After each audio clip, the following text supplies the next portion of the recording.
Yo les potes, bienvenue dans cette nouvelle vidéo. Le mercato d'hiver s'annonce très chaud et bouillant du côté du Paris Saint-Germain. On annonçait peut-être un mercato très calme, mais vu les blessures et vu les prestations de certains joueurs, je pense que Paris va être quand même assez présent lors de ce mercato. Enfin, je l'espère, parce que tu peux pas rester à certains postes avec les joueurs que tu as à l'heure actuelle. Surtout qu'à l'heure où on parle, demain, avant de recevoir le Racing Club de Strasbourg, on a jusqu'à 10 absents, plus Mbappé qui est incertain, ça fait 11 absences.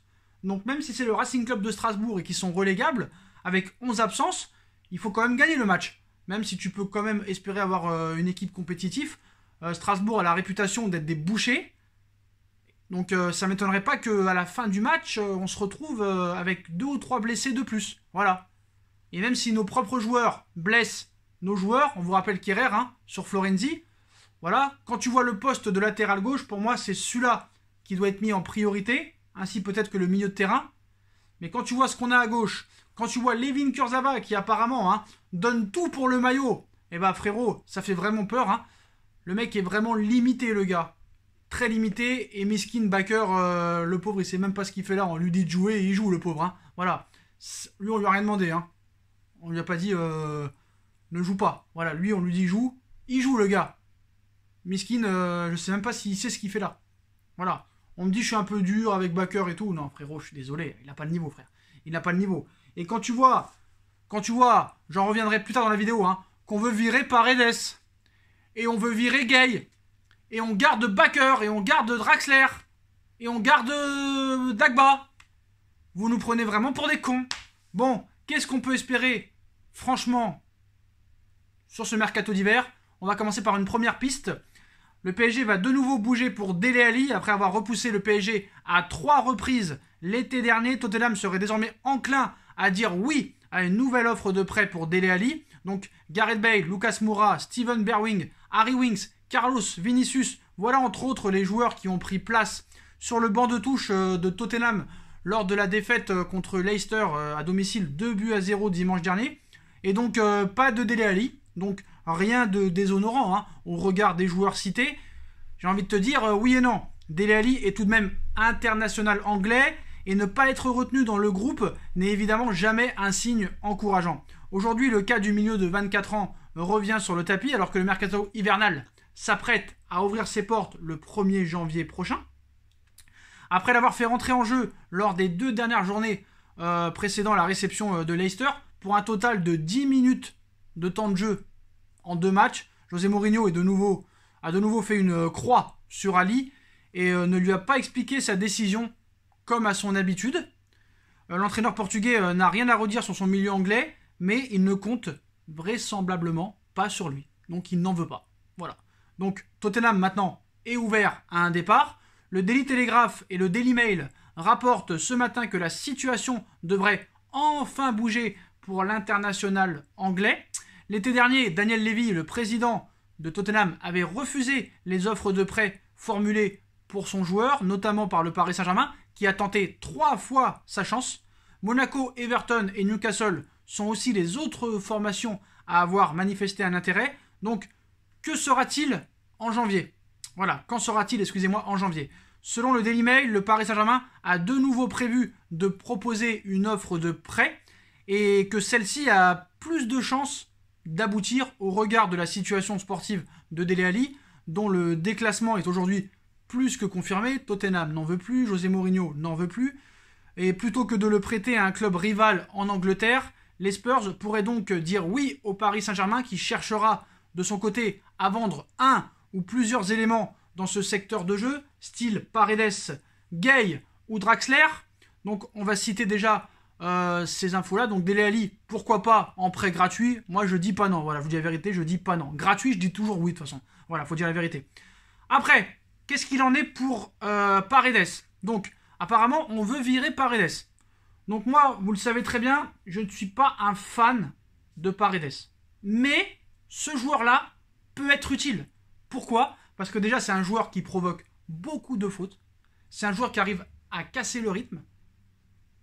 Il est utile des fois sur certains aspects de jeu, notamment quand il casse les lignes.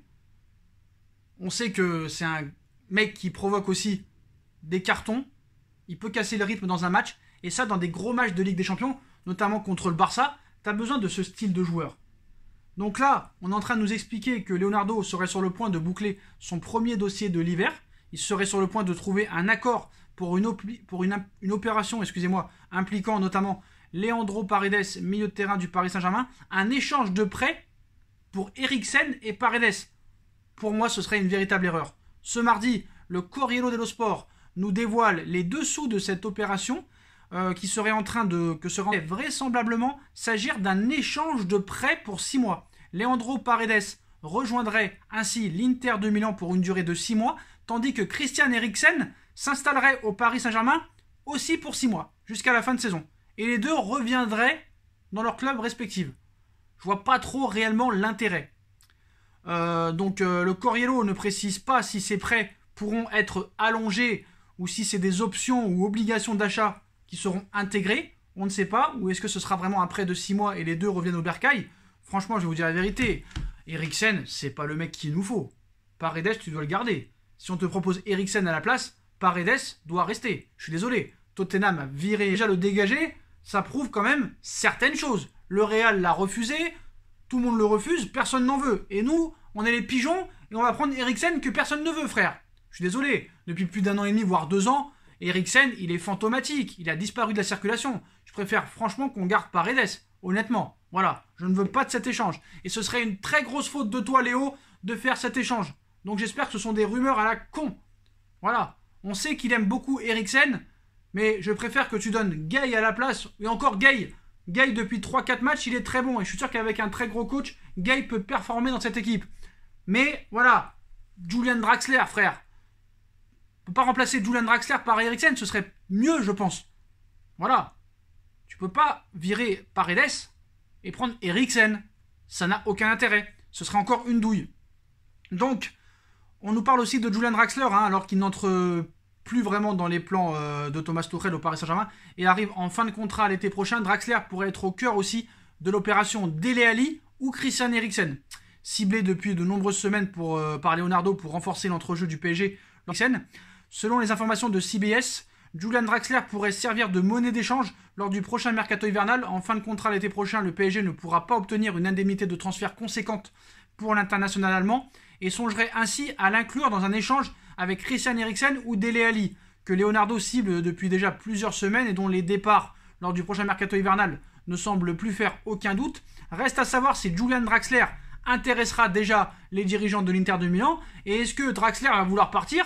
Parce que ça m'étonnerait qu'à l'Inter ou à Tottenham, il lui propose le salaire qui touche au Paris Saint-Germain, qui est énormissime. Et je pense que le mec préfère rester encore 5 mois sur le banc et toucher son salaire plutôt qu'aller jouer titulaire à l'Inter et à Tottenham. Il s'en bat les couilles de l'euro. Je pense qu'il préfère toucher son gros salaire plutôt que jouer l'euro ou jouer dans un autre club. Voilà, et ce qu'il faut savoir, c'est que Tottenham joue l'Europa League, l'Inter aussi, bof. Donc voilà. Donc Julian Draxler intéressera-t-il les dirigeants de l'Inter ou de Tottenham alors qu'il est en cruel manque de temps de jeu à Paris cette saison, voilà. En plus, il enchaîne les pépins physiques, ça va être très compliqué de se débarrasser de Julian Draxler, je vous dis la vérité. Voilà un petit peu les nouvelles, mais cette opération Paredes-Eriksen, j'espère qu'elle ne se fera pas. Et l'information principale du jour, les postos, Mohamed Salah, qui s'est exprimé sur son avenir. Alors, il y a des phrases riches d'enseignements qu'on a pu décrypter dans cette interview. Plusieurs témoignages disent tout et son contraire. Et apparemment, Liverpool aurait un plan pour se débarrasser de Salah et attirer Kylian Mbappé. Donc ces derniers jours, Mohamed Salah s'est exprimé dans les médias espagnols lançant un appel du pied. Trade et Barcelone sont des clubs de haut niveau. On ne sait jamais ce qui va se passer à l'avenir. Donc que faut-il déduire des phrases de l'attaquant star égyptien? Peut-être dire des choses pour que Mohamed Salah lance des phrases aussi claires sur son avenir, c'est qu'il dispose de l'information que Liverpool ne cherchera pas à le prolonger à 1 an de la fin de son contrat et que les Reds sont disposés à le mettre sur le marché. Ce projet est fatalement à mettre en rapport avec la volonté de Liverpool de lancer une offensive XXL sur Kylian Mbappé en fin de saison, alors que ce dernier n'aura plus qu'1 an de contrat avec le Paris Saint-Germain. En clair, Liverpool compte vendre l'international égyptien comme fer de lance offensif du club. les propos de Mohamed Salah et aussi de Mohamed Aboutrika, coéquipier de Salah avec les Pharaons entre 2011 et 2013, avec les Pharaons entre 2011 et 2013, tendent à le confirmer. Il cite « J'ai appelé Salah pour parler de sa situation à Liverpool et il est déçu. Je sais que Salah n'est pas heureux à Liverpool, il m'a dit les raisons, mais c'est un secret et je n'en parlerai pas en public. À mon avis, Liverpool envisage de le vendre pour des raisons financières. Il est assez intelligent pour savoir ce qui est le mieux pour lui. » Et apparemment, on nous apprend que si jamais Mbappé serait vendu à Liverpool, Mohamed Salah pourrait entrer dans l'opération Mbappé et rejoindre le Paris Saint-Germain. Alors Salah au Paris Saint-Germain, en échange de Mbappé, je vais vous dire la vérité, j'ai vu les derniers matchs de Kylian Mbappé, ça fait peur. Je regarde les derniers matchs de Mohamed Salah. Certes, sur quelques matchs, il a pu nous faire rêver, notamment le match contre United à l'aller en 2019, le 2-0, des matchs contre Marseille. Mais bon, contre le Real, contre le Bayern, contre Leipzig et contre d'autres clubs, il nous a pas fait vraiment rêver. Il a fait rêver Monaco, Notchez, dans un très gros match. Pas tant que ça. C'est quand même un mec qui a été acheté 180 millions d'euros. Si Paris cherche à le vendre, ce sera minimum le même prix. Il y en a qui viennent me dire « Mais Sacha, t'es un fou, à 1 an de la fin de son contrat, tu penses vraiment que Paris va réussir à le vendre 180 millions d'euros, surtout avec la crise financière actuelle ?» D'accord, il y a la crise financière, ça je veux bien l'admettre, mais rappelez-vous que Eden Hazard, à 29 ans, à 1 an de la fin de son contrat à Chelsea, a été acheté pour plus de 100 millions d'euros au Real Madrid. Donc voilà, ça veut rien dire les 1 an de fin de contrat et tout. Je pense que peut-être le projet du PSG, comme je vous l'ai dit depuis plusieurs vidéos, depuis plusieurs semaines, c'est de prolonger Mbappé et après de le vendre. Donc Leonardo et Paris seraient prêts à tenter un audacieux coup avec Mohamed Salah. Voilà. Donc en plus du Barça et du Real, le PSG est également dans la discussion pour Salah. Selon les informations de Nate Jones, correspondant Goal de Liverpool, Mohamed Salah serait apparemment très heureux en Angleterre. Donc il dit l'inverse de l'ancien coéquipier de Salah. Qui croire? Un ancien coéquipier de Salah ou les journalistes?